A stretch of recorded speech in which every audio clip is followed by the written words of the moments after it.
the participants to the second day of this national conference, for the participants who are here in the auditorium, and also to the participants who are joining us online. We hope that it will be a fruitful day as it was yesterday. So we begin the session. We have the first session to be chaired by Professor Subhash Chandra Roy, a very senior faculty of the Northeast Regional Institute of Education. And I hand over the session to Sir.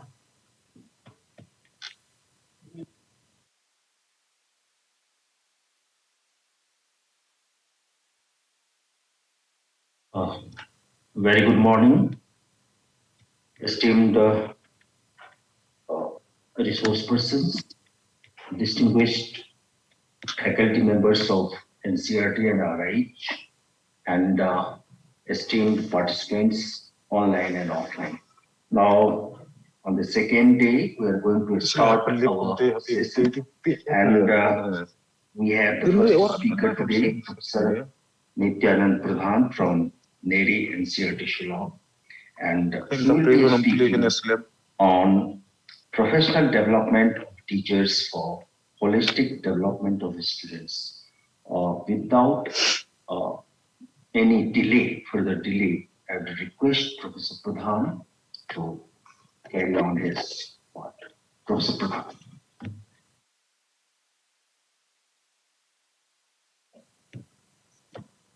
Ini cenderung saya hier, masih sistem dong. Tuh sama belum jangan selesai dengan batai kalau sebenarnya.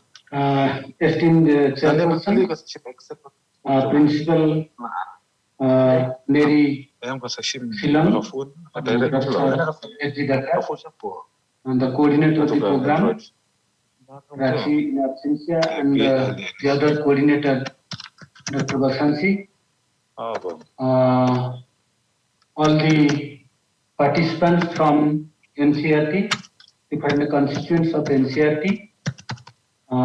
and delegates present offline and online, and all the esteemed colleagues from different constituents. Today, I'll be discussing, delivering on the topic that is professional development of teachers for addressing mental health concerns of students.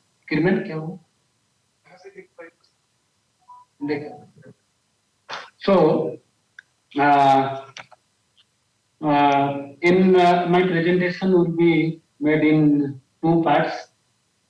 That is two sections.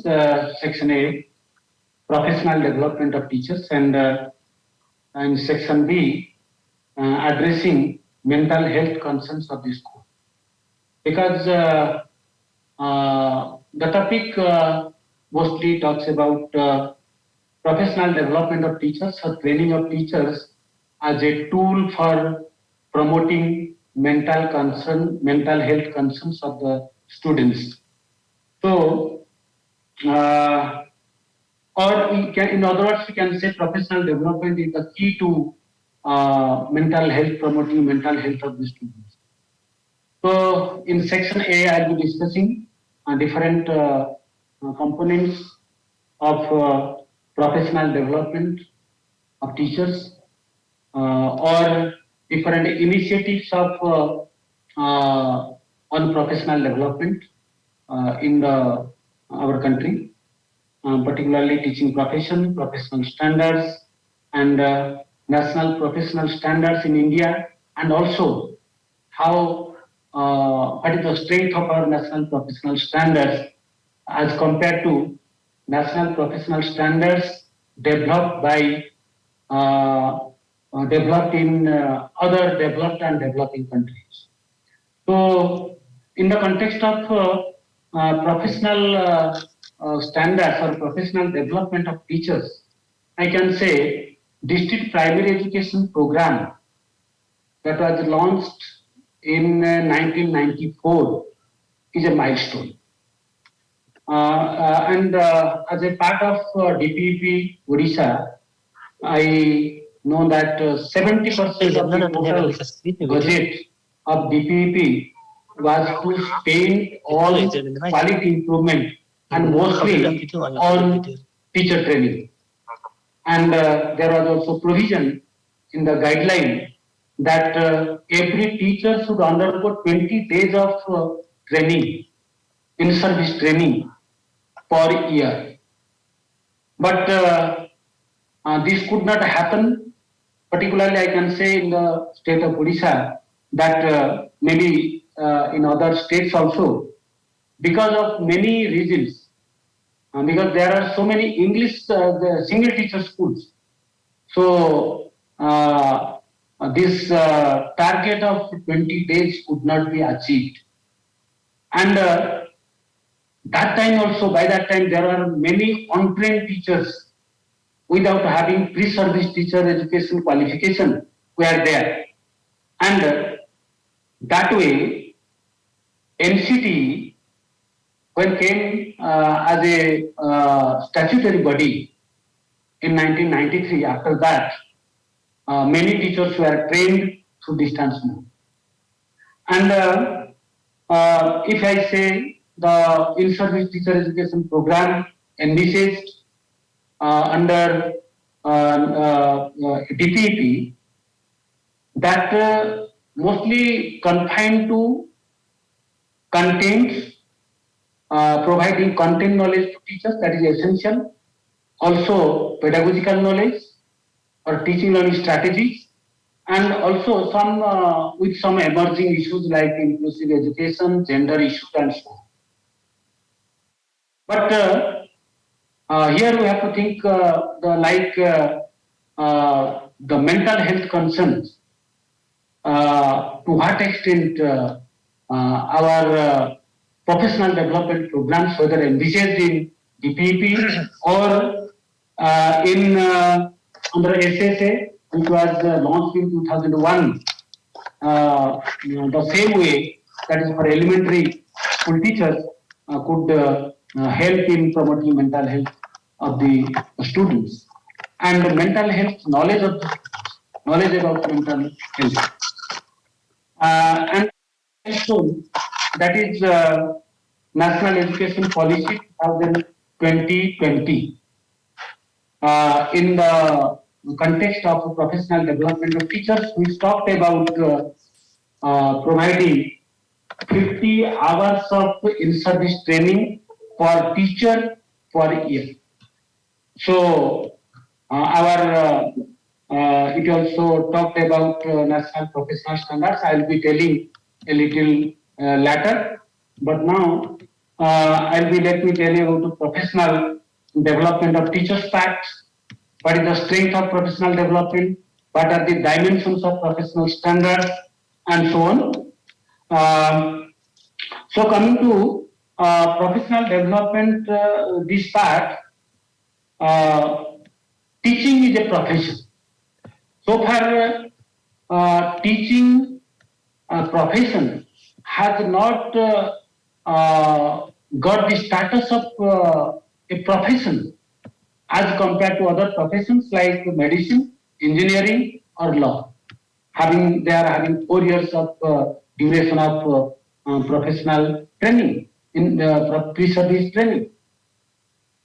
But accepting the regional institutes of education, and after 2014 regulation of NCT, only few teacher education institutions are having 4 years of pre-service training or teacher preparation program. So when I say teaching as a profession, it is not an occupation, because two things are attached to profession.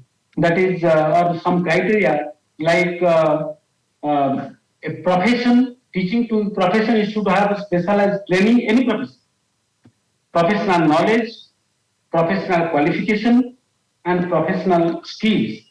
And in addition, it also involves some emotional component, whereas an occupation is only related to earning for livelihood, but a profession has some social service component, or you can say an emotional component. Now you see our teacher, our pedagogy has there is many shifts in our pedagogy, like your from teacher center to teacher centered teaching learning. We have student led, collaborative, experiential learning, and critical learning. These are some of the pedagogical shifts that has happened, and in order to attain these skills, a teacher must be professionally very sound. So come to uh, uh, then let us come to the what is a professional standard again?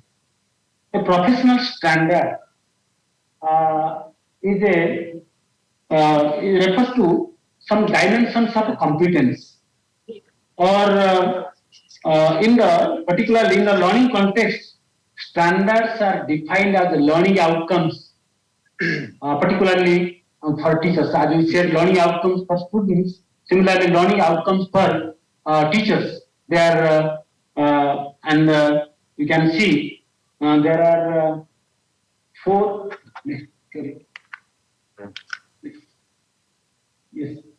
So you see, normally these are the benchmarks and some of the dimensions of professional standards, like professional values, quality of teaching, teacher knowledge, teacher beliefs and action, and measures of quality teaching.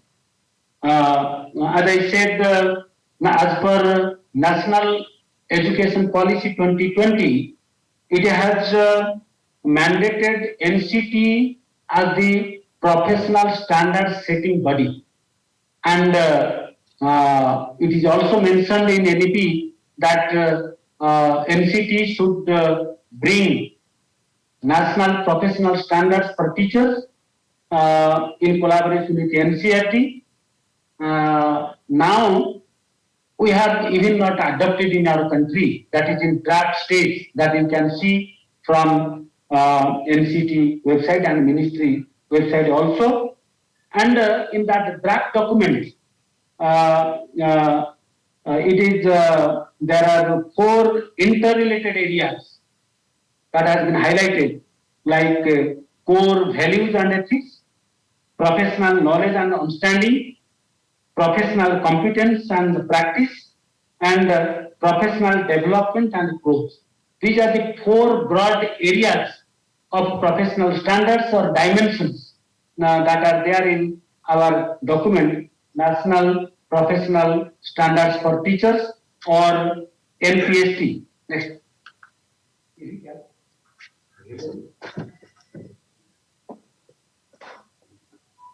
So, like core values and ethics, I am not going to read these things. You can see constitutional values, professional ethics values, commitment to students, professional relationship with teachers, etc., and commitment to profession, responsible and ethical use of technology. As you know, there are so many instances of unethical use of technology, not only by the teachers but also by the students, and both students and teachers. Then coming to professional knowledge and understanding, knowledge and understanding of subject that the teacher teaches. Then what are the factors affecting students' learning? He should also have knowledge. Then pedagogical knowledge, curriculum, the structure of curriculum, and also technology, knowledge of technology and integration. We faced lots of problems during COVID-19 because many teachers were not conversant with use of technology, and that was the only way. And the third is the professional competence and practice. So lesson plan, competence in lesson plan, lesson delivery, or instructional strategies, what are the different classroom dynamics, and effective classroom competence or communication, and assessment mechanism. So this is the third broad area, and the fourth one is professional development and growth. So that also includes this about the learning needs of students. The teacher should know a reflective teacher. Our NCERT states that a teacher should be a reflective teacher. He should reflect on his own activities. And another is engagement or participation in different learning communities like workshops, seminars, and then topic clubs and conferences. So this is the fourth area. So here I have also reviewed some of the national professional standards of developed and developing countries, and for comparison sake, what is the strength of our or what the quality of our national standards, although so far it has not been implemented. But many countries have implemented national professional standards long back. Let us come to national professional standards. Australia, which brought long back, and these are the, you see, mostly these dimensions also are reflected in our document. Professional knowledge in 2010, they implemented in 2010, and these are the dimensions, three dimensions: professional knowledge, professional practice, and professional engagement. And mostly, most of the dimensions of Australia are also related to us. And in England, they brought in 2007, and there are three dimensions: professional attributes, professional knowledge and understanding, again common, and professional skills. Coming to United States, they have 10 professional standards brought in 2014, and these are, you see, learner development, learning difference, learning environments, content knowledge, application of contents. They put more emphasis on application, not only knowledge, application of knowledge, and assessment, planning for instruction, instructional strategy, professional learning, leadership, ethical practice. Coming to Pakistan, is another developing country. It is brought in 2009, LPST, and it has 10 aspects. I am not going to read them. You can see many of the things that are related, excepting one or two. So if you find professional standard common across these countries, including India, are content knowledge, pedagogical knowledge, knowledge of assessment, strategy or techniques, and lesson planning, instructional strategies or teaching learning process. Okay, so these are the common professional standards. I think you started also. So this is, let us come into section B, addressing mental health concerns of students. So this is the meaning of mental health as defined by World Health Organization and World Federation for Mental Health. I appreciate the first definition. It is not only absence of mental disorder. It is rather a condition.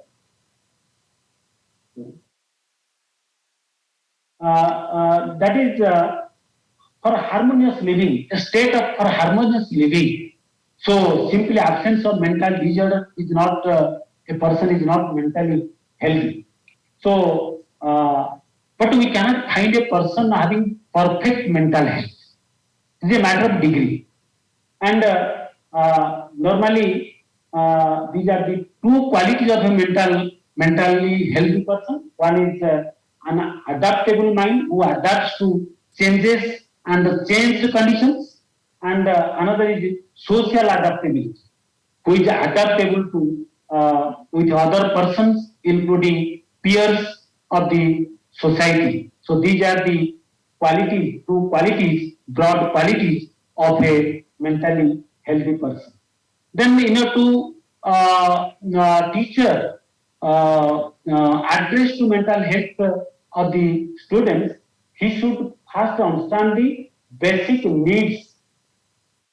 That's what we say. Basic needs of the children. There are three basic needs the teacher should know, maybe through professional training: organic needs like food, oxygen, water, and so on. Then psychological needs, you can see need for security, need for satisfying one's curiosity. He needs praise and the things of he wants to be independent. She should want to be loved, like social needs. He wants that he or she wants that he should be loved by his peers, teachers, and parents, and he also needs recognition. So, and also, these are some of the common problems that a teacher faces in the school, and that contributes to mental health, mental ill health, like refusal to go to school, poor achievement in schools, problem with speech. These are some of the big list of problems. Every teacher must be facing these problems, and that they must have knowledge of these problems. Let us come to what are the teaching approaches or teaching strategies that can be followed by the teacher in promoting mental health or addressing mental health of students. So there cannot be a specific subject on that is on mental health that can be taught through different periods. But that is one approach. I can say whole school approach. What is a whole school approach? Approach that recognizes all aspects of school can impact mental health. Your you can say your assessment, uh, your teaching learning resources, teaching learning approaches, curriculum, assessment practices, classroom environment, school and community relations. These are the all aspects they contribute to mental health of the students. So we have to address mental health of the students through whole school approach. This is one. And another approach is integrated approach. We cannot have, as I said, we cannot have a separate subject. So it should be integrated in different curricular subjects and curricular activities like games, sports, and so on. And the third approach, another approach is life skill approach. You see, life skill is a psychological education, and it mostly assist the students to develop the skills like listening, conflict resolution, problem solving, anxiety management, decision making, and coping with life. So this is another approach. These are the three approaches for addressing to the needs of mental health of the students. Now, some of the strategies that includes whole school approach, integrated approach, and also your life skills approach are like this, like promote positive body image and self-esteem, self-concept of students. And that should be promoted, and these are the strategies. Then coming to teacher stress management skill. Teacher must learn the stress management skills through professional development programs. Then coming to encourage the outdoor class, take the students outdoor, make the learning contextualized. Then promote emotional literacy of education, socio-emotional qualities. Then five, foster sense of belonging and community connection at school. School community relationship, as I was telling, that also contribute to the teachers should know. Provide students with mental health support through school counselors. We have to now, our policy says that there should be school counselor at least in school complexes. And train teachers to identify and help students with mental health issues. So how can we identify who are mentally healthy? That knowledge is required of teachers. Then get parents involved, community involvement, involvement of parents.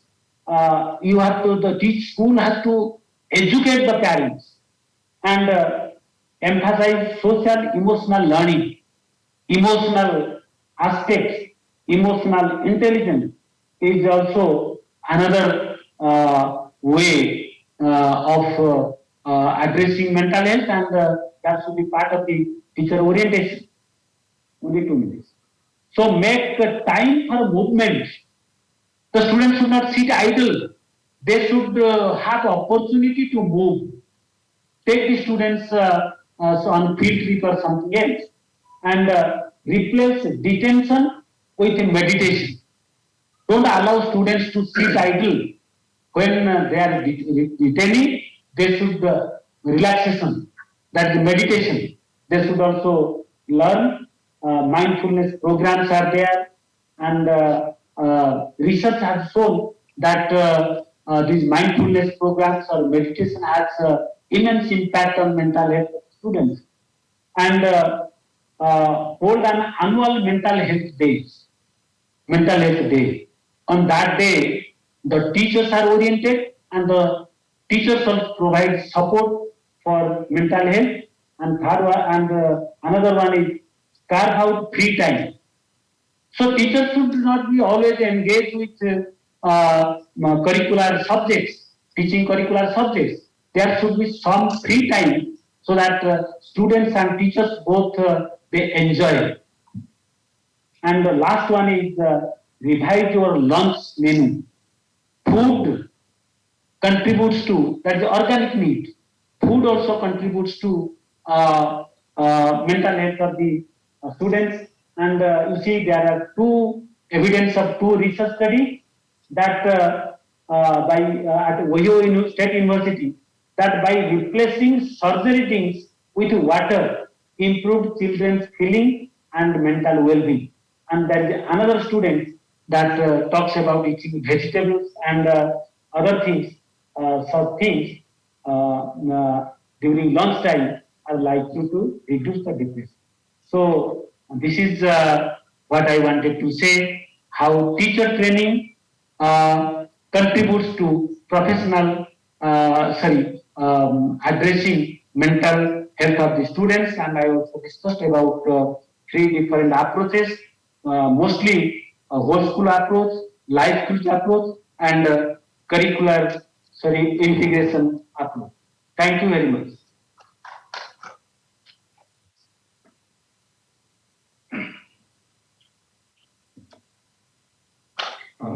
Thank you very much, Professor Pradhan.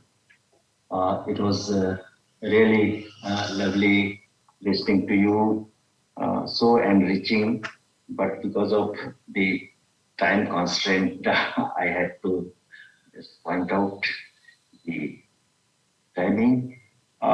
Sir, you have rightly mentioned that teacher training is very important for the the, the all-round development of the teacher as well as the holistic development of the child, and that too the prolonged teacher training program has a sense. And you also talked about how a profession is different from an occupation, and teaching is a profession and we have to establish it. And you have also touched upon different dimensions of the professionalism, teachers' professionalism, the content part, the pedagogy part, the ethos part. All those things you have touched upon in detail. You also touched upon the professional standard, and you also mentioned some of the international criteria, dimensions of professional standard of a teacher.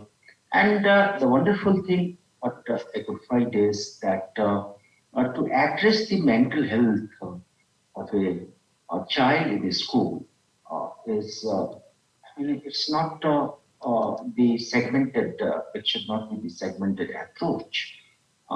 First, the mental health has to be considered in a very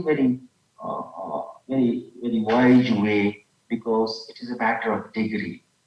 There is a very fine line between a sound mental health, a good mental health, and a bad mental health. So there's a very fine thin line between that. And so we have to understand this and then to address all these mental health issues, the whole school approach would be the right thing. So thank you very much, sir, for enlightening us on this issue. Now, may I request Dr. Arpita Kumar for the next presentation? Dr. Arpita Kumar. Uh, Dr. Arpita Kumar is connected.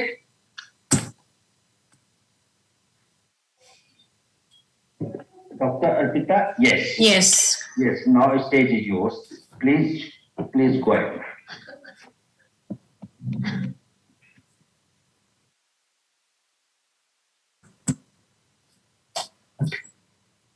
Good morning, respected chairperson, teachers and principals of various institutions, the teacher educators, as well as dear counselors.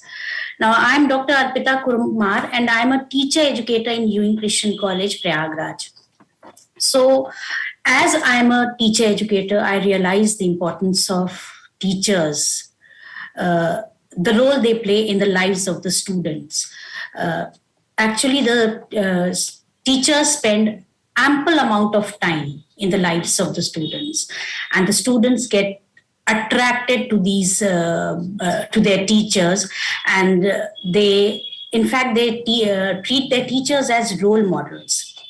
They imitate their teachers, they try to follow their footsteps.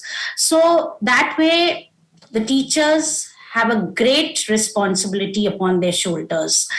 They have to deal with the day-to-day problems of the students.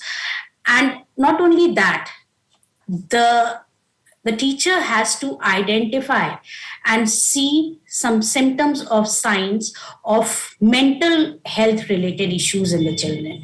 So that way, the teacher plays a vital role in the lives of the students. So now I'll give my session. I'll discuss the whole thing in 4 parts. So I'll share my screen.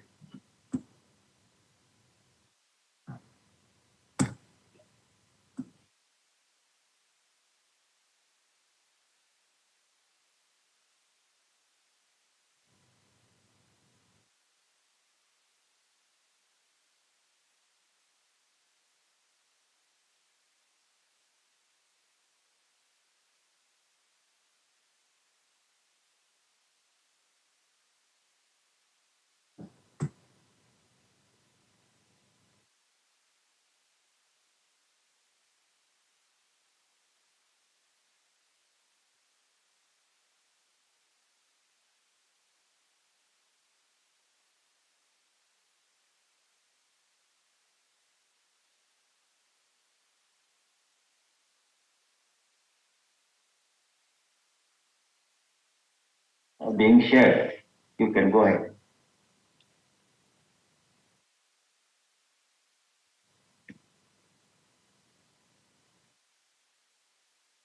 You can see your slides. So the first part is the introduction as well as the statistics, and the second part is the challenges affecting students in schools, then the preparation of teachers in dealing with the mental health related issues of the students, and the last is the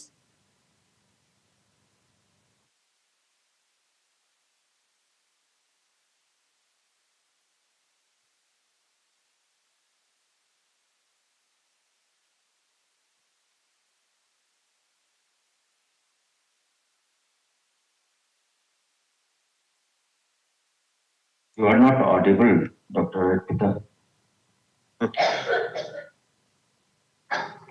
Dr. Arpita, you are not audible.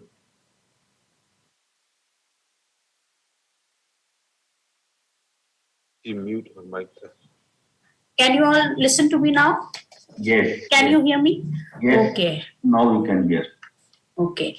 So first, I'll reveal the statistics.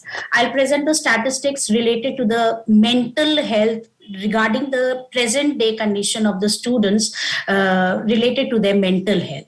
So the statistics reveal that 75% of mental illnesses start before children reach their 18th birthday. The next statistics reveal that 50% of mental health problems start before the age of 15. Next, 10% of school children have a diagnosable mental illness. This means that in a class of 30 students, 3 will have a mental health problem. The next statistics reveal that 75% of students with mental health problems aren't receiving any treatment, either in schools or outside the schools.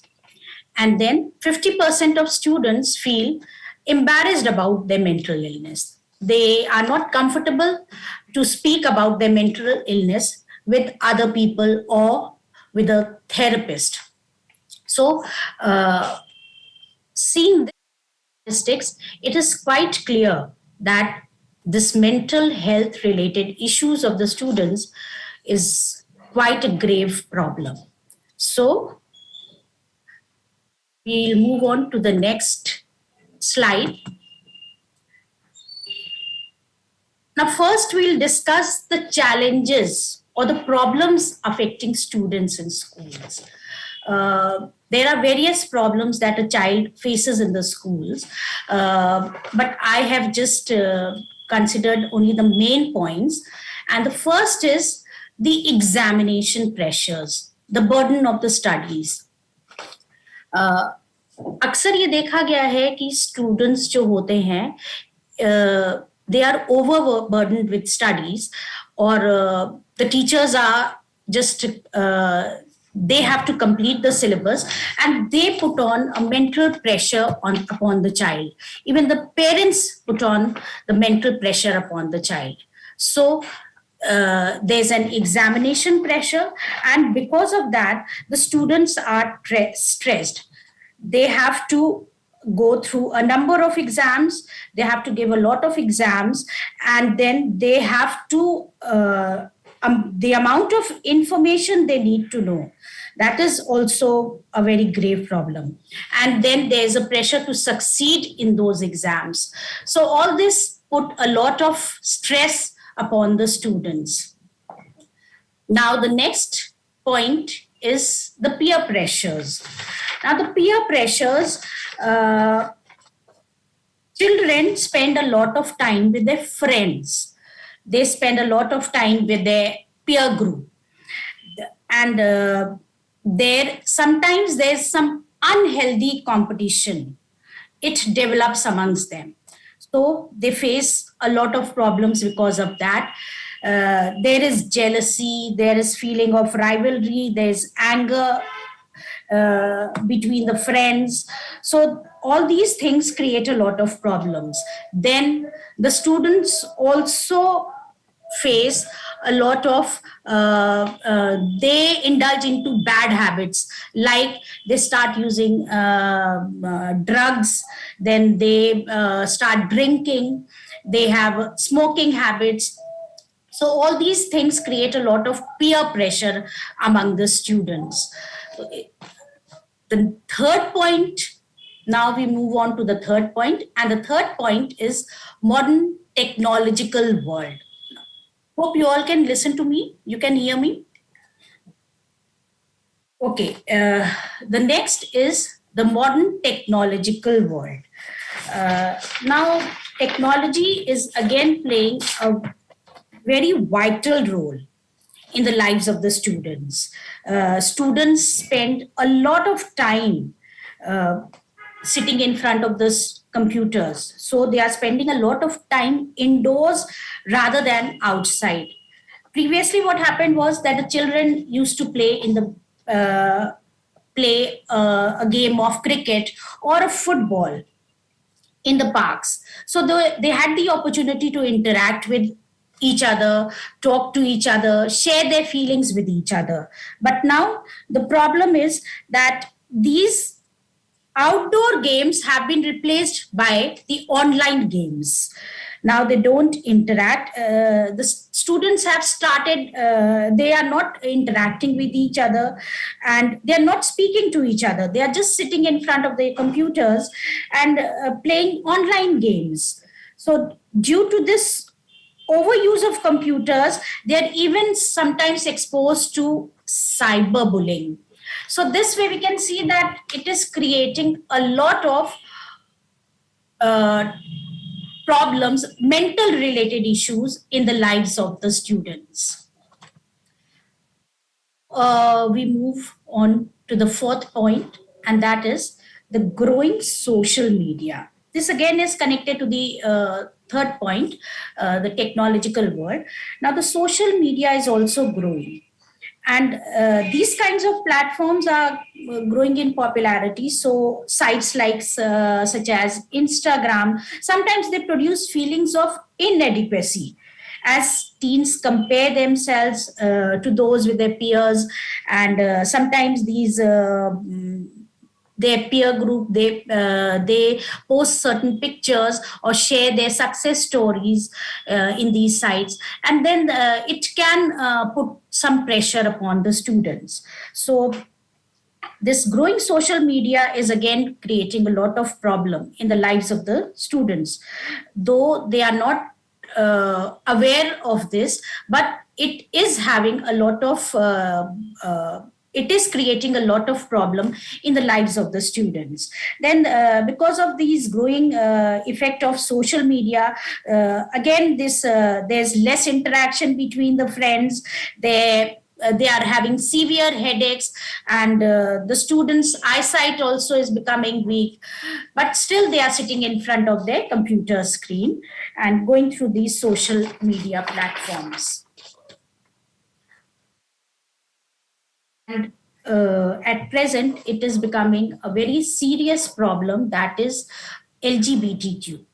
But these kinds of students face a problem of identity crisis.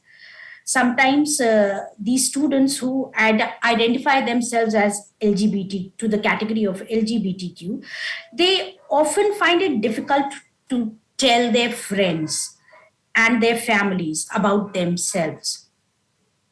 They are not sure whether to share their intimate feelings with other people or not, whether the people will start making fun of them. So because of all these things, they are under great pressure. And again, there's a feeling of loneliness, then isolation, worries whether the society would accept them or not. So all these things create a lot of pressure amongst the students. And the last point is the COVID-19, because we have just experienced this pandemic. So it is, at present, it is creating a lot of pressure in the minds of the students, because it has changed the lives of the young people, and it has disrupted their school and daily routines. So the students have started worrying. They have started worrying about their safety, and for a long time they were unable to meet their family members, their friends. So they have become isolated. Now when they have to move in the society, they don't have confidence. They are not exhibiting that previous confidence they used to have, and sometimes they feel fearful to approach a stranger to talk to them, or even their friends. So this again is causing a lot of problem in the students. So here we have discussed all the problems that can affect the students and which can cause mental health related issues. Now, in the next section, the third section, I'll be dealing with these problems. So I'll be suggesting a few measures of how the teachers can be prepared, so that they can deal with the mental health related issues of the students. Now, they generally in the curriculum, the teachers are not given much knowledge about how to deal with the serious mental health related issues of students, but at least some things that the teachers they take into consideration, a few points, then they'll be able to deal with the problems of the students in a much better way. Now, the first suggestion which I would like to make is that the teachers should listen to the children's problems. They should be approachable, they should be friendly, and they should develop an understanding attitude. They should be understanding and sympathetic and empathetic towards the children. They should have one-to-one conversation with the students, and they should also they should assure the children, the students, that whatever they share with their teachers would be kept confidential, that the teachers would not share those things with other staff members or with the other people, so that the teachers so that the children can openly discuss their problems with their teachers. Now, the next point is to review the progress of the students. Now, the teacher should from time to time review the progress of the students. That is, whether the student is having any problem in understanding what the teacher is teaching, whether he's following what the teacher is speaking, and whether he's attentive in class or not, whether he's concentrating in his studies, whether he's completing his homework or not. So the teacher should be alert and should review the progress of the students from time to time, so that she's aware. If a problem arises in a student, then she's aware of that problem, and immediately she contacts a professional if there is any need. Now, the third point is seek suggestions from students in creating a stress-free classroom. Seek suggestions from students in creating a stress-free classroom. Now, it is very important to engage the students in the classroom activities, and the classroom should have a very welcoming, a safe and stress-free environment. So what can we do to have a stress-free environment in the classroom? We can just decorate the classrooms, the walls of the classroom with welcoming messages, positive messages, messages of great people, and then encourage the students to help each other, to support each other. The teacher should give some task to the students, and then they should complete that task working together. So this way it help to create a very healthy classroom environment. And then the teachers should also praise the children from time to time. If the child is doing something good, then the teacher should immediately praise the child. It will have a positive attitude upon the students. Then the teacher should be impartial and should maintain a positive relationship with each and every student. This way, she'll come closer to her students, and the students will be able to share their feelings in a better way with their teachers. The next point is watch out for any warning signs in child's behavior. Now, this is very important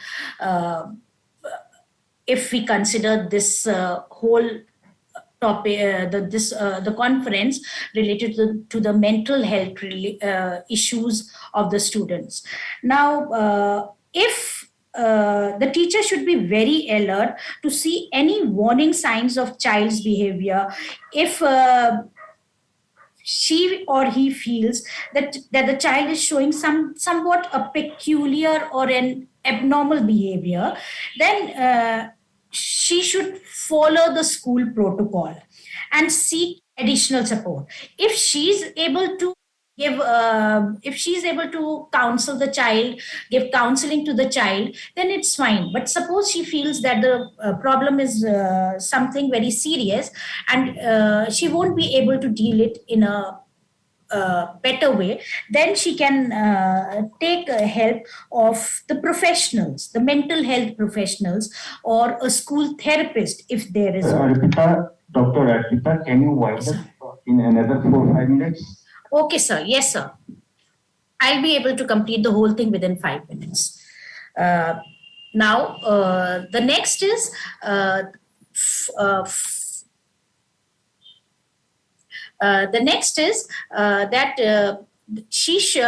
the teacher should encourage social time among students.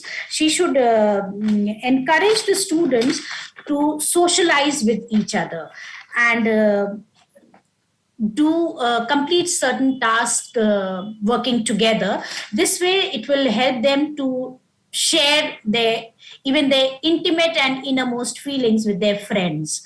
Then the next is act as role models for students. Now the teachers act as role models for the students. Sometimes some students idolize their teachers. They try to imitate their teachers. They try to follow in the footsteps of the teachers. So the teacher should have a very positive attitude towards the children, and she should be impartial. The next is talking to parents. The teachers, if they feel that there's some serious problem with the child, then she should immediately contact the child's parents and talk to them. And she should convince the parents that if there's any need, then they should seek a professional support. Sometimes it's a very taboo subject for the parents to accept that their child is suffering from some mental health related issues. But she should motivate and encourage the students to go and talk to a therapist if there's any need.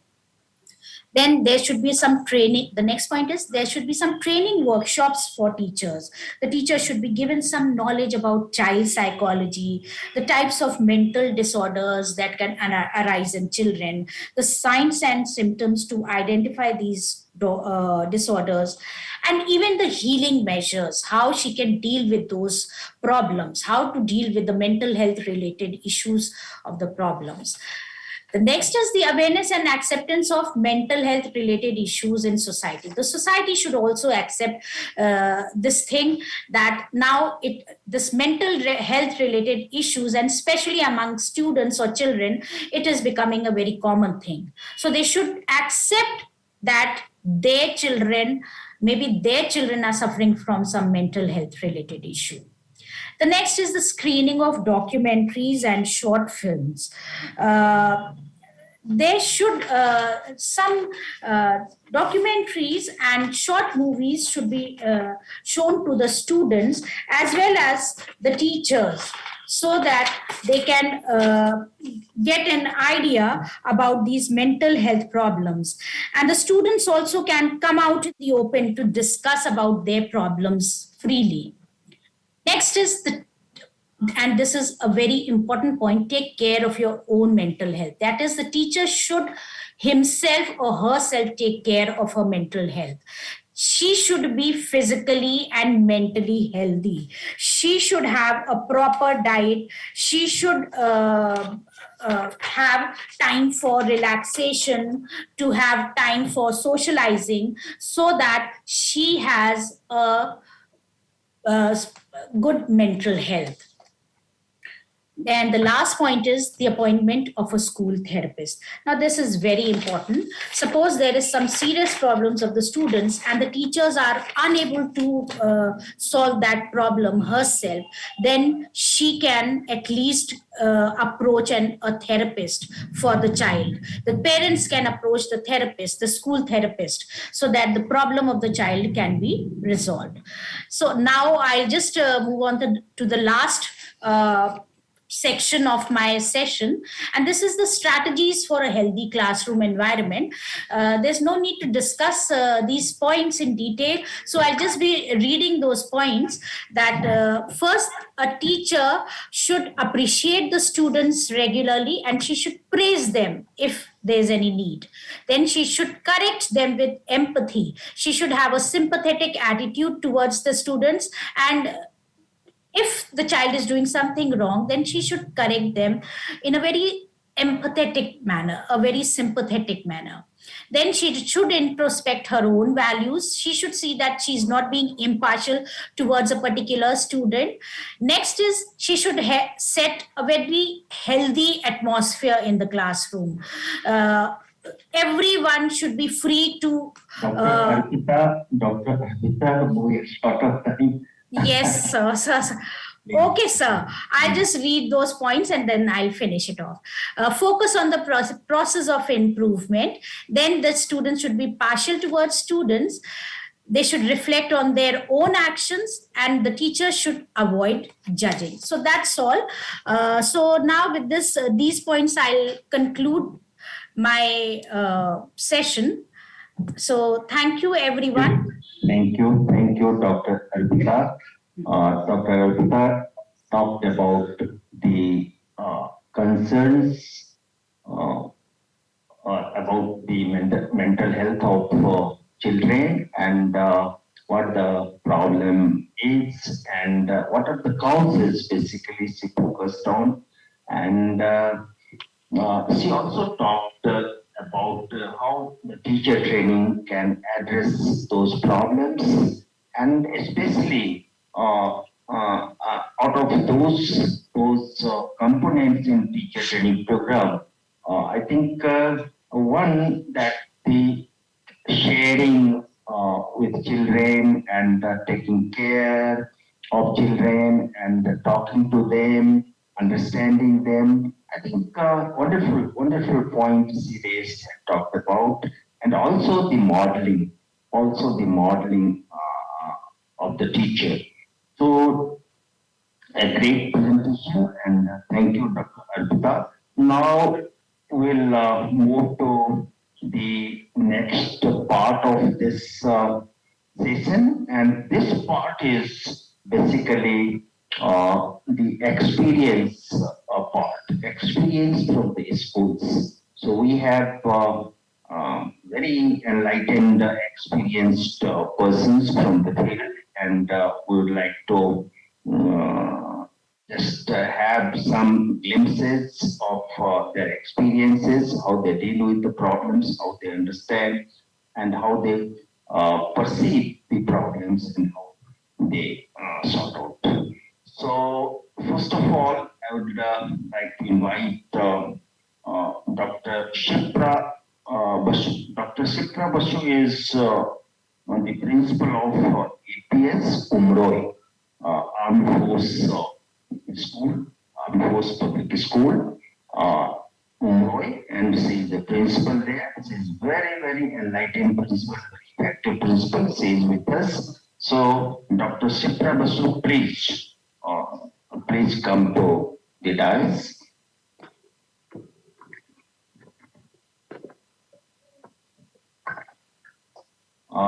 You have 50 minutes, ma'am. 15 minutes.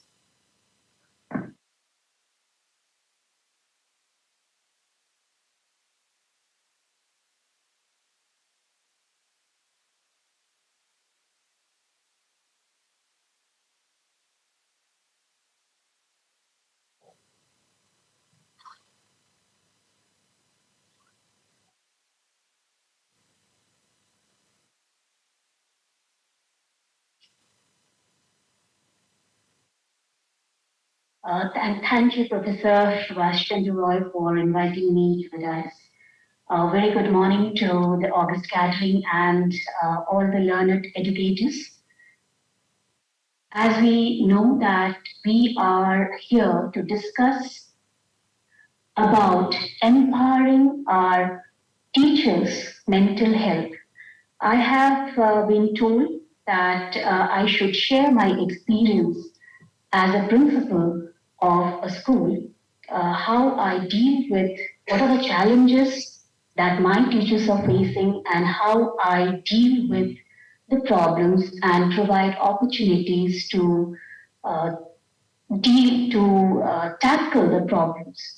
So I would like to give a short introduction of my experience. It was told to me, ma'am, you have got a very vast experience. I have worked as a lecturer of College of Teacher Education for quite long. After that, I was a principal of a college. There, I dealt with the adolescent group, definitely the not that younger group, and then I decided to come to a middle school, Army Public School.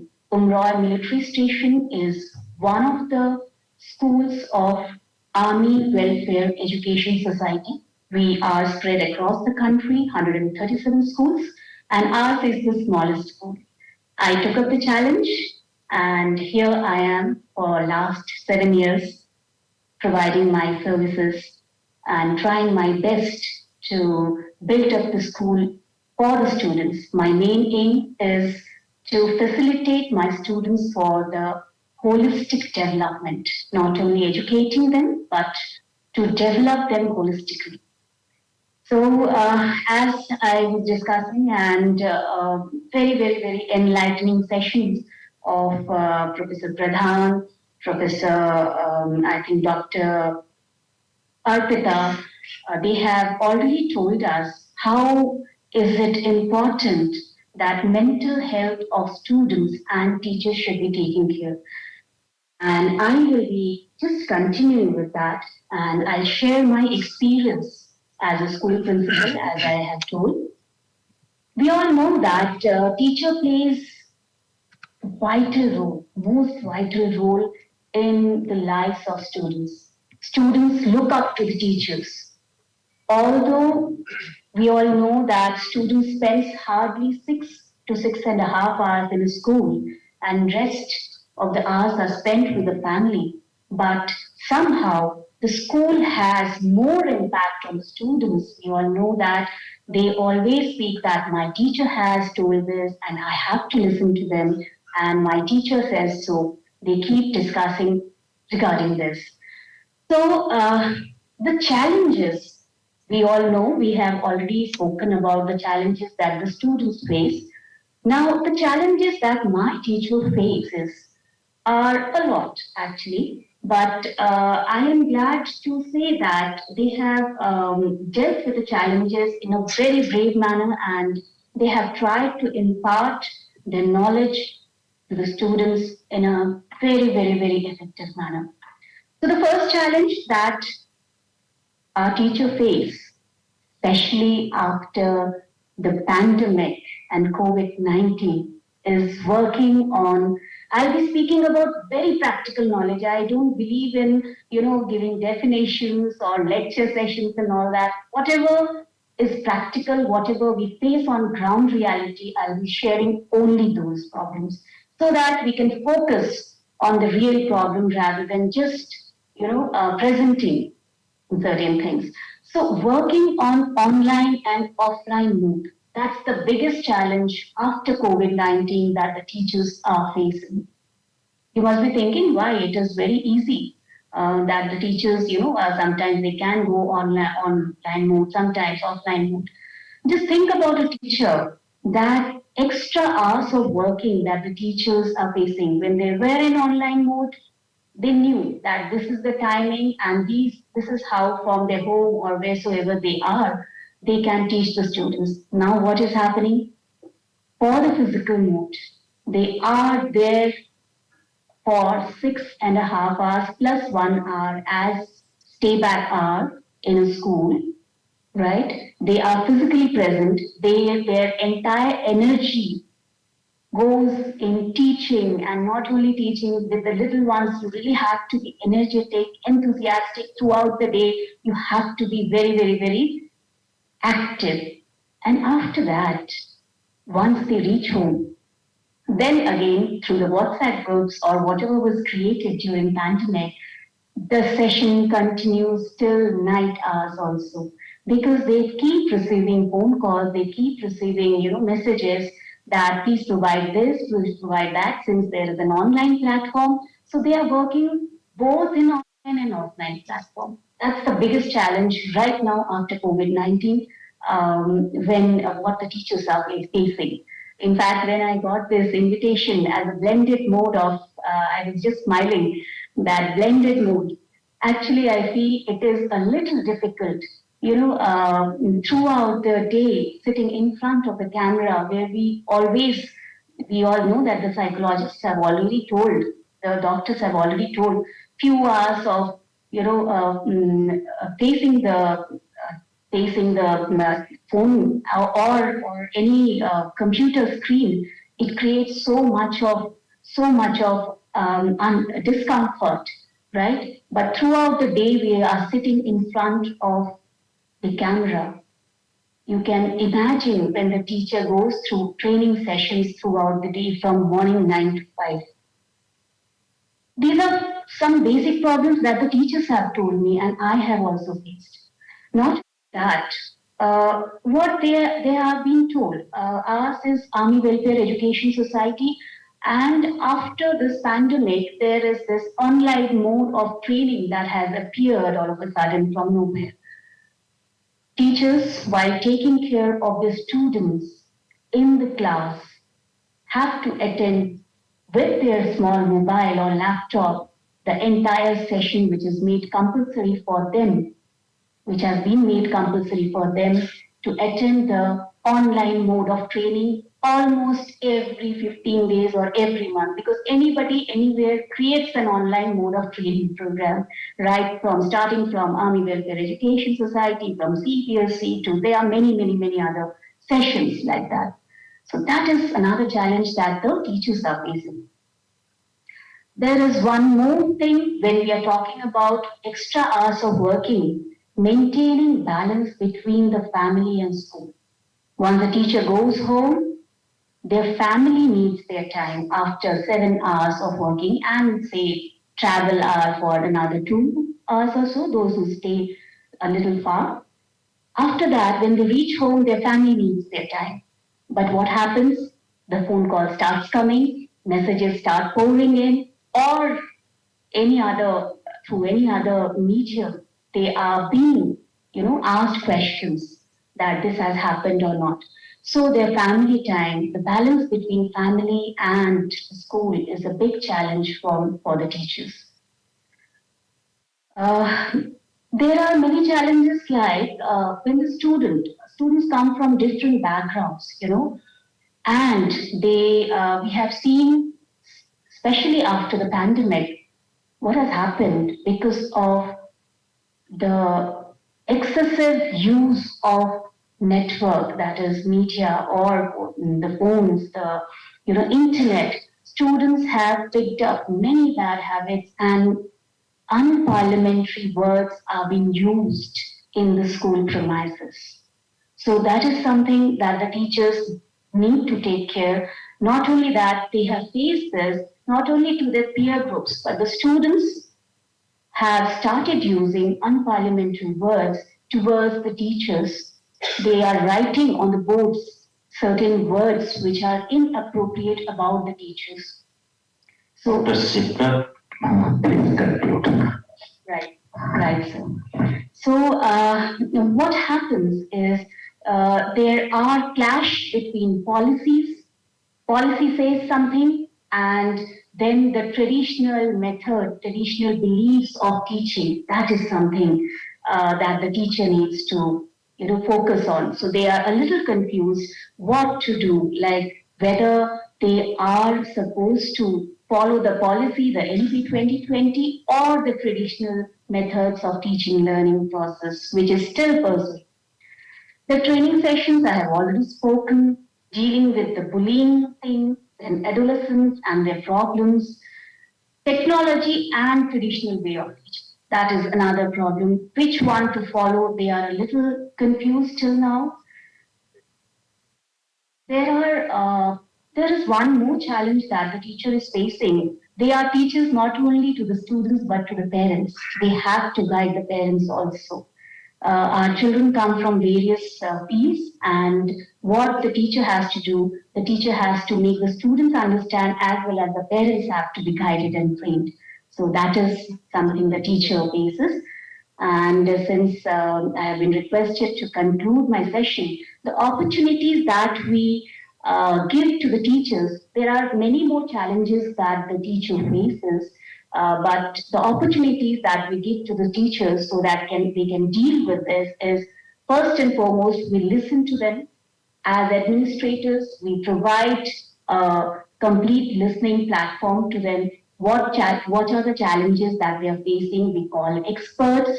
Not only that, the training sessions, the in-service training program in the school is conducted every now and then in physical mode, not on online mode, which is very difficult for them. So every third Saturday we meet our teachers.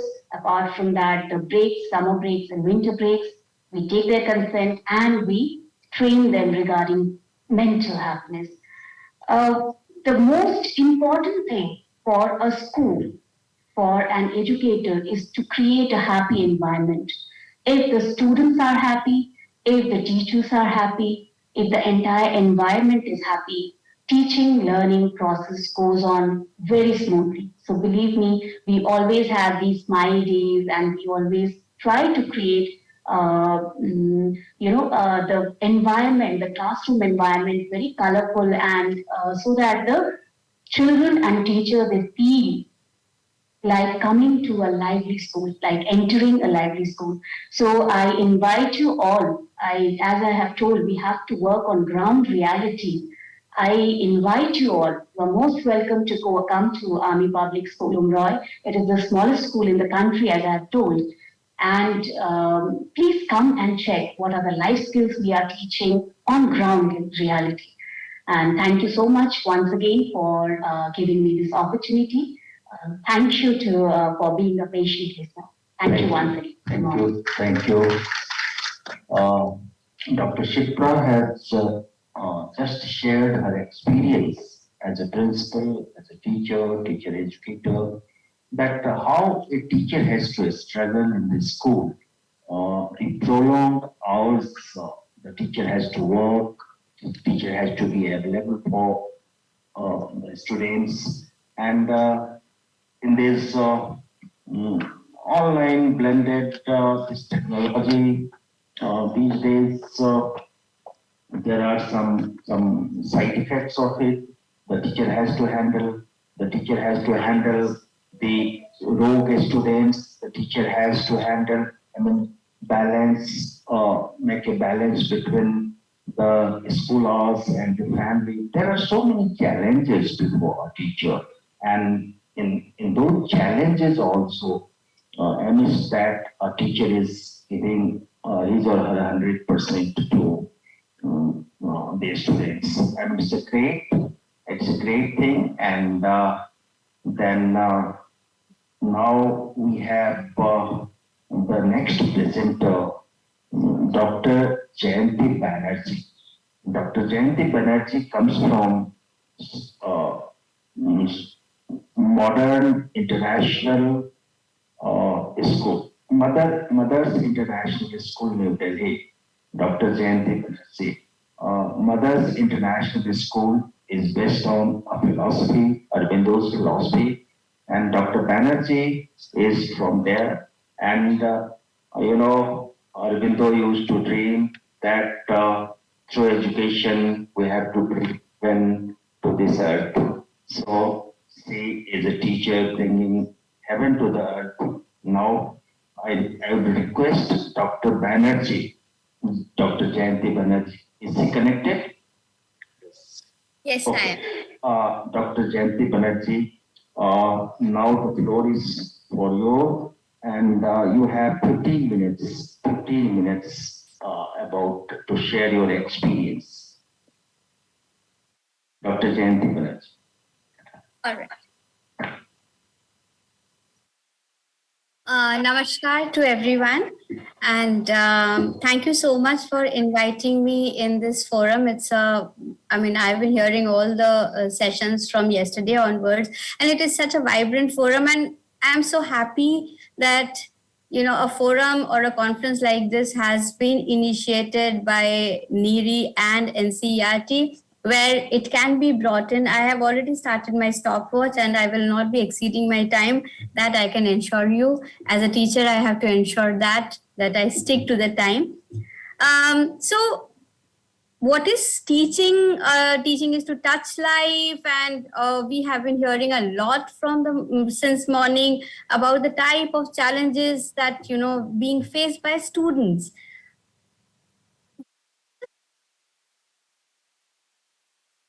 Teacher is actually the point where it's a culminating point for the students, for the school, for the parents. I mean, at the whatever has to be conveyed to the student, to the parents, it is through teachers. The philosophy of the school has to go through the teachers. The purpose of the school has to go through the teachers. So teacher is at the key point of receiving everything and spreading it further.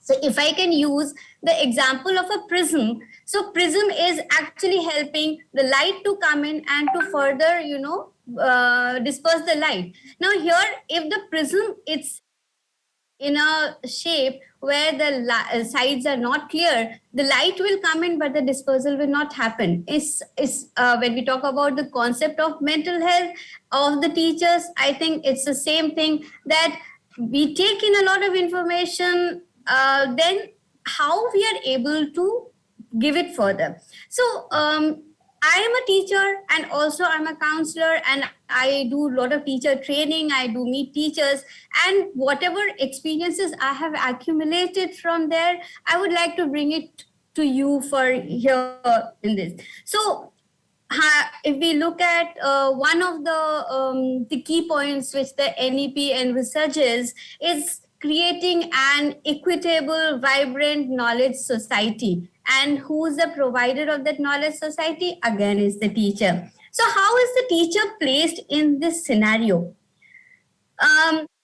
We do talk about that no competition. The competition should be within us, but we are preparing for the student. I mean, we are preparing the students for the society where still competition is existing.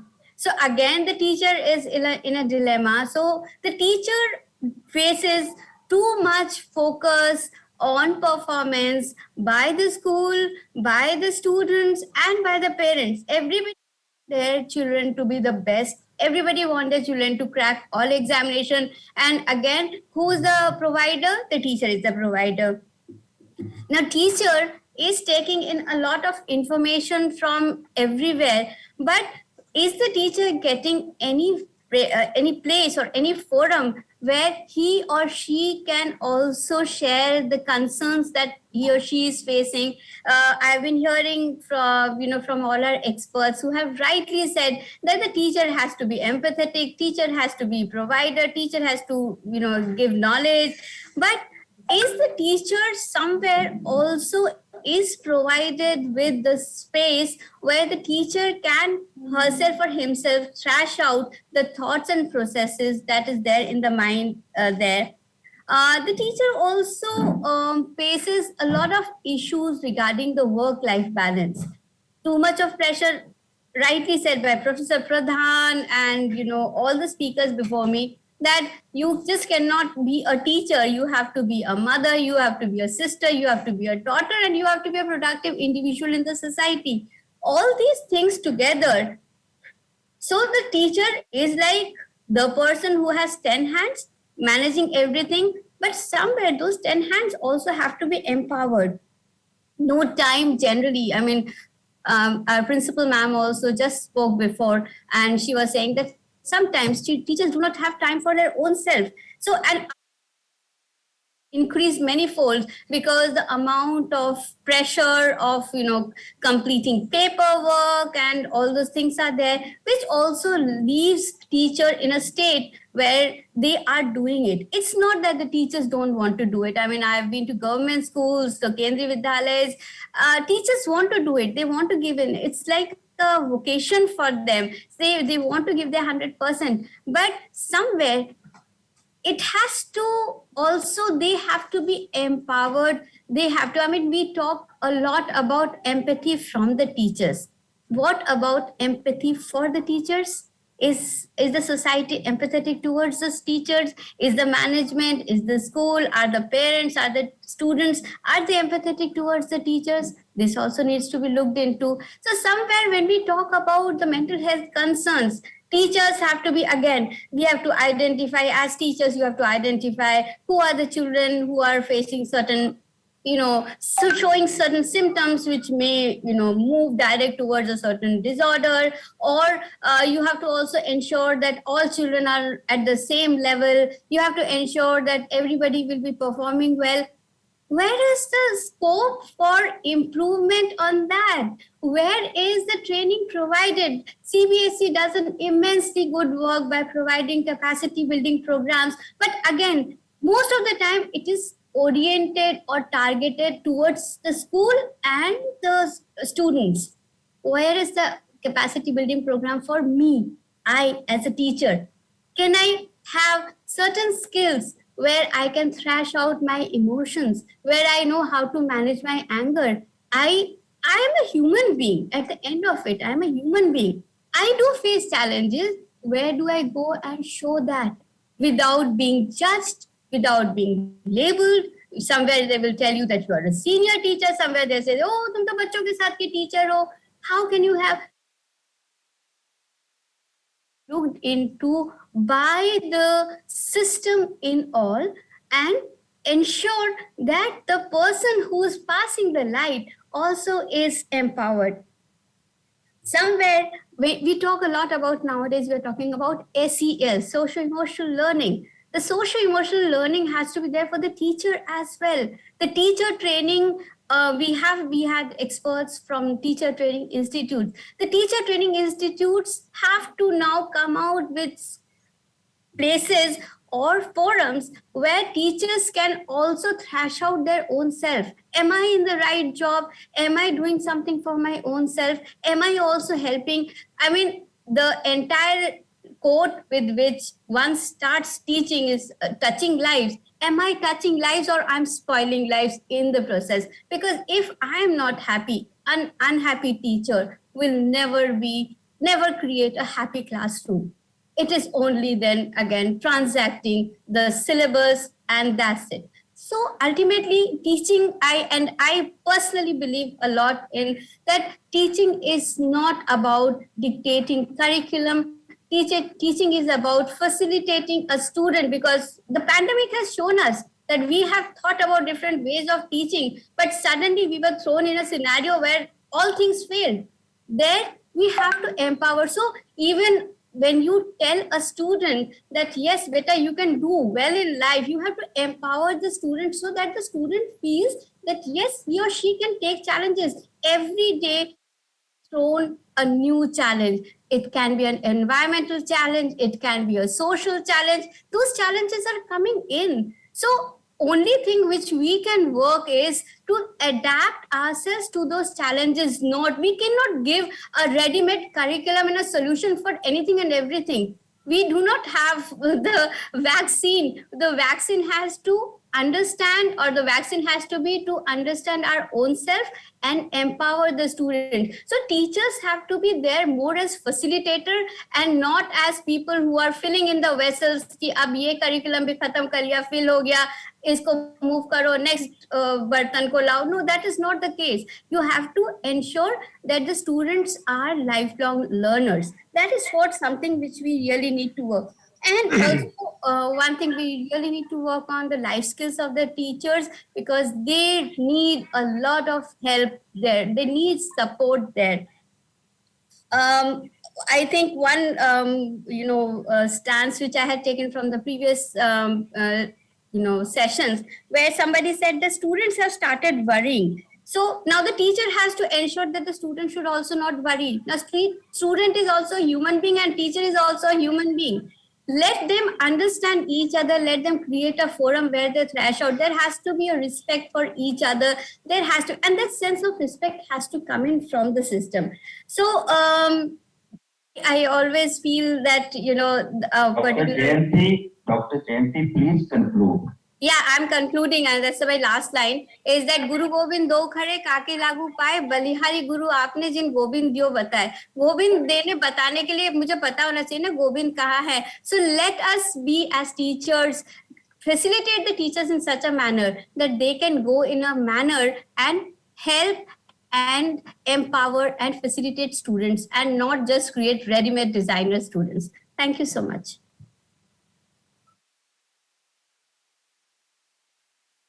Dr. Jayanti, actually, Dr. Jayanti, she was more worried about the teachers' part, teachers' pressure, teachers' mental health. Of course, the teacher has to meet the vision, the mission of a school. Teacher has to translate everything, and teacher has his or her own pressure from home, personal pressure, as well as different curricular pressures. And so a teacher is always under pressure. Many challenges teacher has to face, and then the teacher's mental health also matters a lot, and that should be taken care of. And it's not that always we should expect from teachers, but we have to provide facilities and we have to provide comfortable life to the teacher at the workplace as well as in personal space. Thank you very much, Dr. Jayanti. Now we have the last presenter in this session. The presenter I'm going to introduce now is a luminary in the field of social life, in the field of education, a wonderful human being, and says none other than the Padma Shri Dr. Barthaji Dakhar. Dr. Barthaji Dakhar is a dedicated soul, a wonderful soul, working dedicated towards especially disabled children in the society, and she has devoted her life for them, and she is still working for them, working for such people in the society. And she is with us, and now I would request Padma Shri Ms. Bartha Ji Dakhar to share her experience from her life, from her workplace, how she deals with the challenges, especially the differently abled children with whom she is working, and other people in the society, similar people in the society she is working with. So how she deals with those challenges and handles those challenges. I would request Dr. Ms. Bartha Dakhar to share her experience. Dr. Ms. Bartha Dakhar. Greetings from Bethany Society, Shillong. Greetings from Shillong, Meghalaya. Thank you very much, Dr. Roy. It's a pleasure to be here. I would like to start with a learning that we received as an organization from one of our international funders, Light for the World Austria, who told me that never say the word challenge, always say opportunities. So a challenge is always an opportunity. With that, Yes, Dr. Roy, you had introduced me. I would like to speak on behalf of the Inclusive Education Program, which is running in one of our units in the organization, the Jyoti's Road School. It is a small school of about 220 children, but it's inclusive right from early childhood education till class 12. And we have all children in our school. And it's a joy to see them learning together, living together, playing with one another, helping with one another. It looks very well. And of course, the people behind all this is directly the teachers and the able leadership of the principal of the school, which, this whole team which tries to create this happy, inclusive environment for all our children, from the smallest to the oldest. Now, not to waste too much time,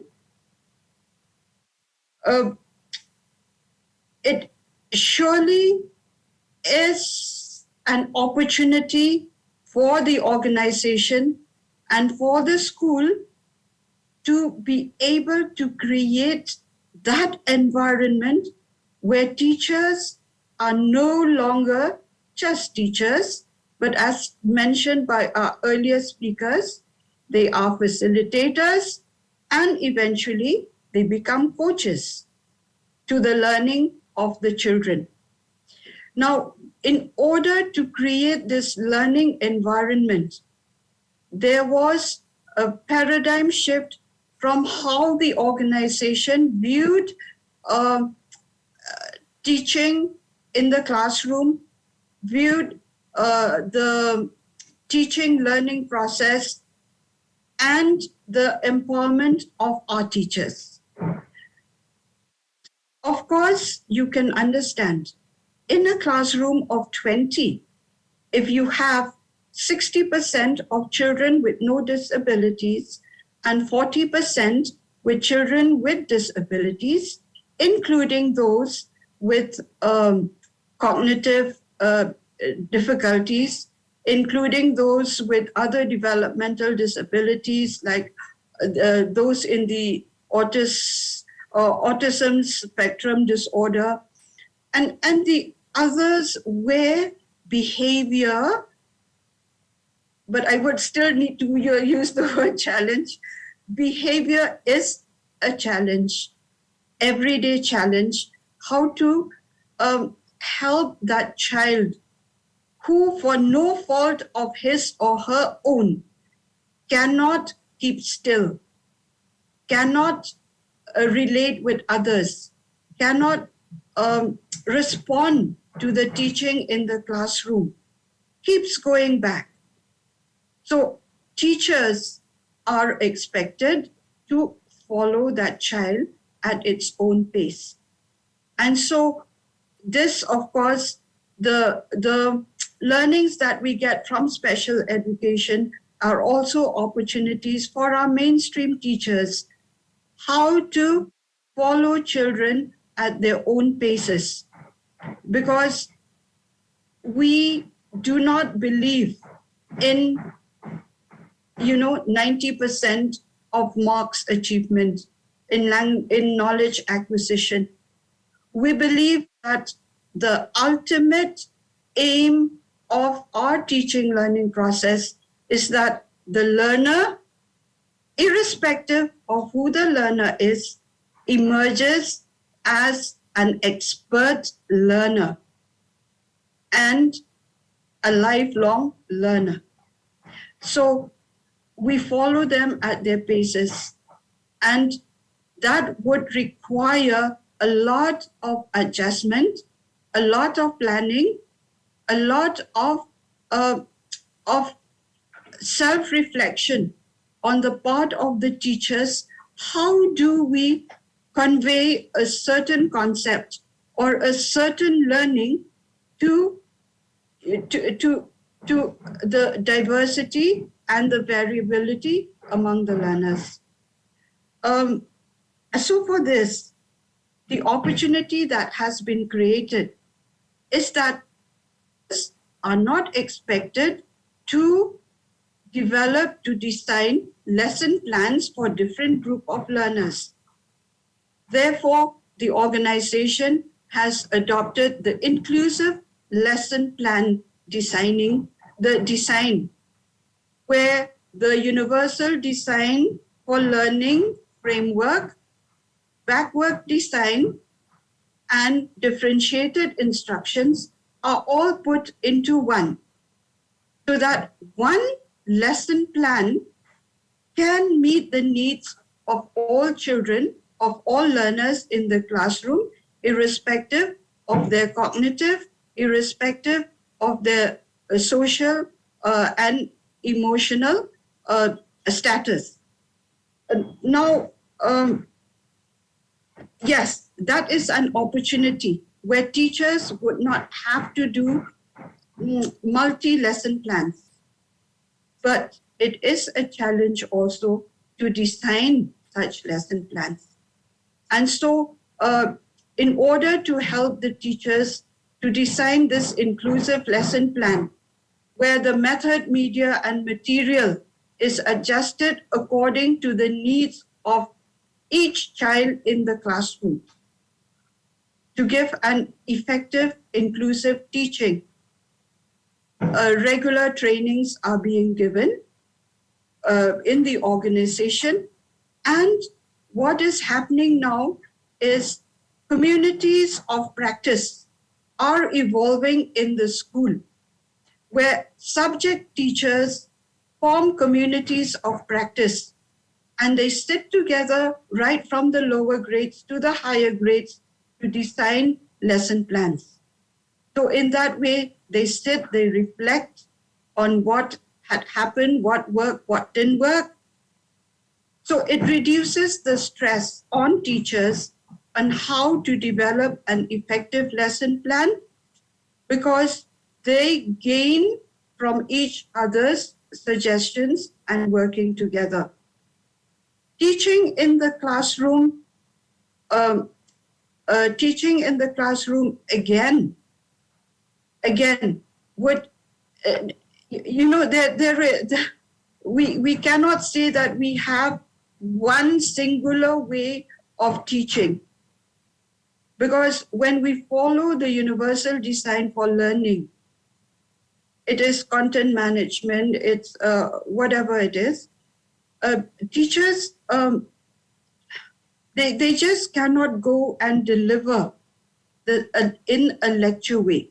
They have to move around from the conventional lecture method, blackboard and chalk, where it's more of activities and performances on the parts of students that help them to learn. And also it's a way by which teachers will know, how will I know what my students know and are able to do? So it looks like a challenge to many. But when it is practiced and carefully supervised and followed up, it is a great opportunity. Now, we no longer believe in behavior management, because then the teacher is looked upon as the policeman, with a ruler in the hand, shouting, screaming at children, and doling out disciplinary measures, punishments. So we have introduced and are moving teachers as well as students into what is called, which many people will know, the PBIS, that is the Positive Behavior Intervention Support, which helps the students as well as the teachers, where students themselves take responsibilities for their actions, for their behavior in the classroom, in the playground, in the hostels. So, and this eases a lot because the teacher has been there to sit with them to make the rules, and children themselves, they take on the corrective measures that need to be taken, and it eases a lot on the part of the teacher, because this supplements what is also an opportunity for teachers to create, to maintain a safe, happy learning environment where the Bethany Society safeguarding of children and adults at risk policy is very, very focused on and very, very strictly adhered to. So on one hand, teachers are expected to manage a classroom. At the same time, they have to remember the code of conduct within that policy to prevent them from any kind of ill treatment of children, whether verbally or physically. Because policies, codes of conduct really protect the, it's not, don't do this, don't do that, a document only, but it's a document that protects all staff, all personnel in the organization. So these are the opportunities that are given to our teachers and to all staff in the organization, for trying to bring a balance in their mental well-being because of the many challenges that they may face at home, they may face in the community, and they may face at a personal level. A balance has to be drawn. And it's very sad sometimes that teachers come to the classroom with a baggage. In this way, what the school is trying to do, what the Bethany Society Learning Sanctuary is trying to do, is create spaces where these teachers can talk to one another, can talk to the principal, can talk to the counselors who are on campus. They can come to anyone, and all the problems they have, whatever it may be, are being listened to. And if they need advice and support, that is being given. Because I feel that giving emotional support is very important. Starting right from listening to them, giving advice if they want, but also trying to help them with other small chores that they may have, even domestic chores, so that they know that when they come to the school, when they come into the classroom, they are able to focus their attention and their hearts. Hearts are very important for a teacher. Their attention, their hearts, and all what they can give to the children. Of course, it's not all rosy that is happening. We are moving into this to help create that environment where both teachers and students fare well emotionally, physically, intellectually, and are able to gain and learn from each other.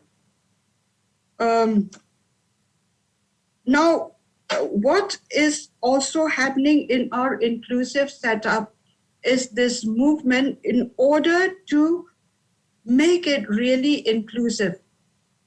Technology has been introduced in a very big way, where all students now are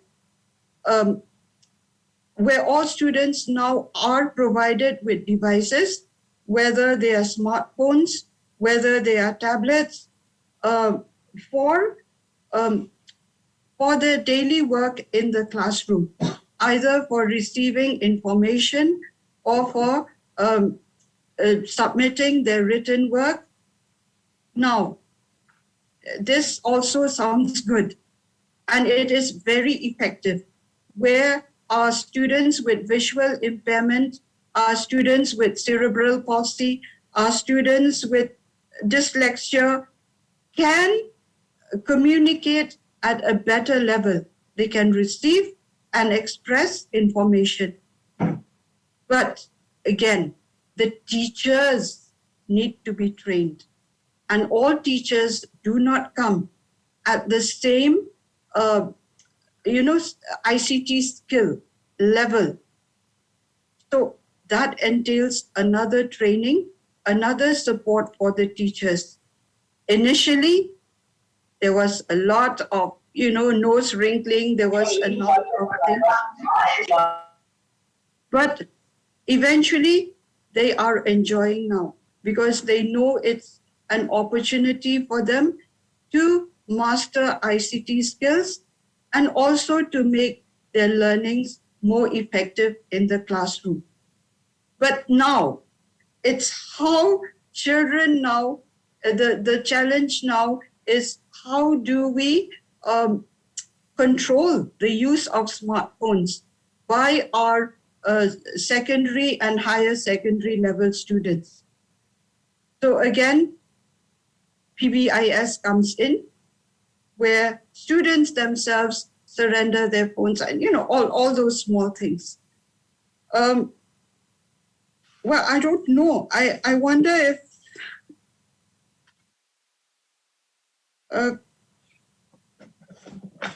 so what I'm trying to say is that we are looking at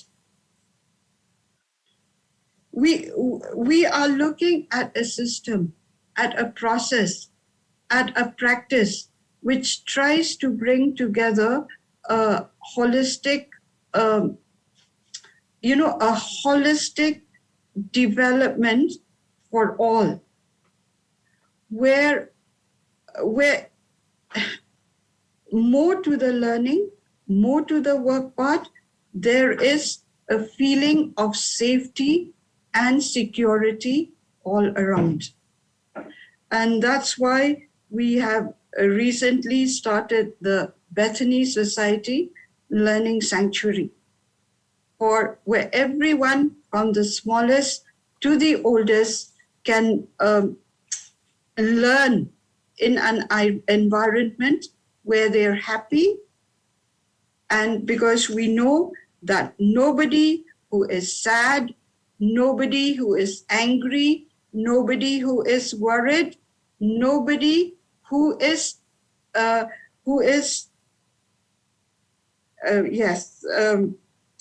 thing will learn, whether it's a student or it's a teacher or us like teacher trainers and others.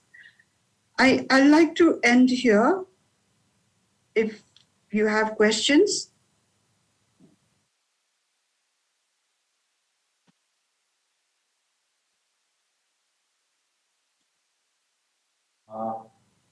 There is no question, it seems.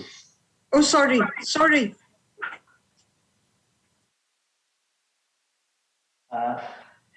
Dr. Roy? Yes, Dr. Roy, can I just add another point?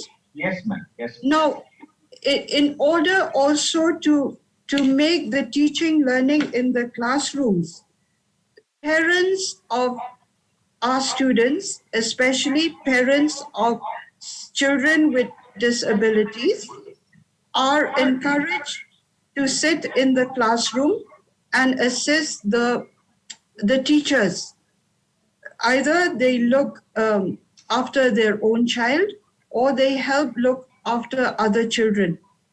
And parents who are qualified, parents who have the time to come every day, they are given small trainings, short-term trainings, and now they are working as co-teachers in the classrooms. Earlier they called it shadow teaching, but now it's co-teaching. So that reduces the stress in our educators to a very large extent. Yeah. Okay, ma'am.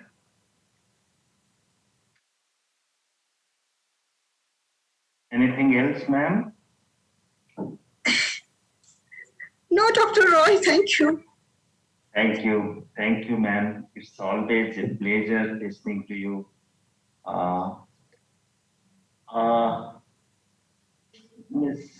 Bertha Dakhar, really, whatever she has spoken from the experience, from the heart. Uh, it's really wonderful to work with children with special needs, and she has devoted her entire life for them. Uh, what she focused and described more was about teachers' pressure and how teachers can ease out those pressures. Uh, and one thing, it touched me that yes, nothing is a challenge. Every challenge is an opportunity. And she talked about the inclusive education and how inclusive education, development of a lesson plan, and how the lesson plan suited to each and every child according to their need, and how this collective development of the lesson plan collectively by the teachers, how can they do it, they can understand it, and then they can implement it.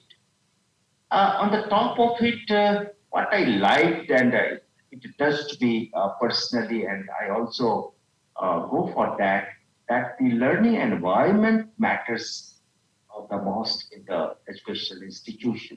And if the learning environment is congenial, I think teachers are at ease and teachers are comfortable and teachers learn from one another, and then they can deliver easily whatever is required. So that way teachers' stress can be reduced.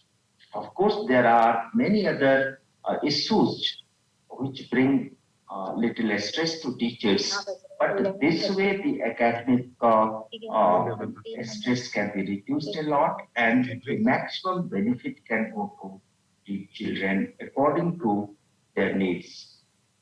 So this inclusive education and then universal design of learning and pedagogy, those things in a very specific situation and for this a special category of children.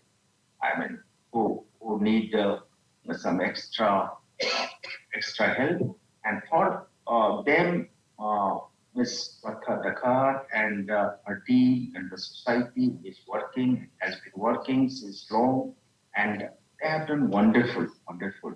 So many thanks, Ms. Vatha Dakar, for sparing time and sharing your experience with us.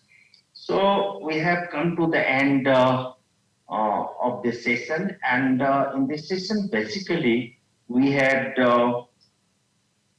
five speakers, five presenters: Professor Pradhan, Dr. Arpita, Dr. Sipra, Dr. Jayanti, and Ms. Vartha Dakhar.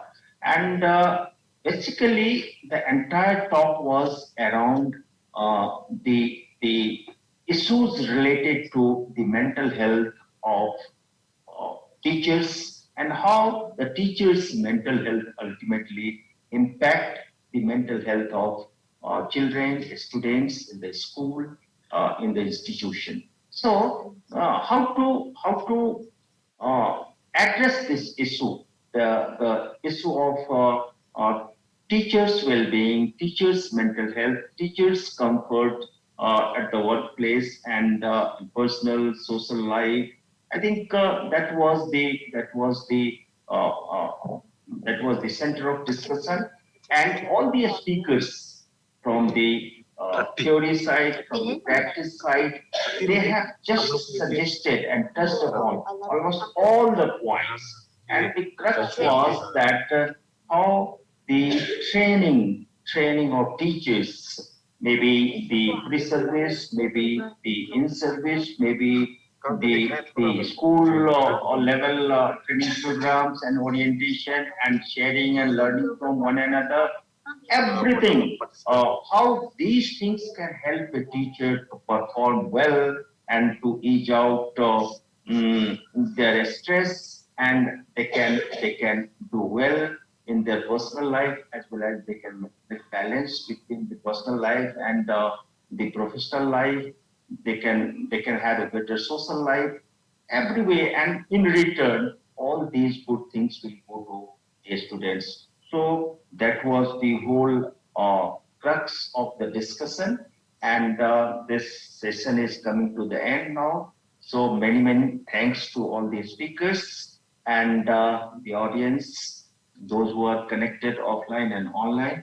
Many thanks to all of you for patient hearing. I think I don't know whether all the speakers are connected, available. But if any question is there from any participant side, online, offline, and if any speaker is available, presenter is available, I think we would like to address that. So we'll take up only one question. Okay, it seems that there is no question. So thank you very much for patient hearing and sitting all through. Thank you. Thank you. Thank you very much, sir. We would like to extend our thanks to Professor Roy for chairing this session. And I think it is time for a short tea break now. And we will join back again in 15 minutes at 11:45. At 11:45.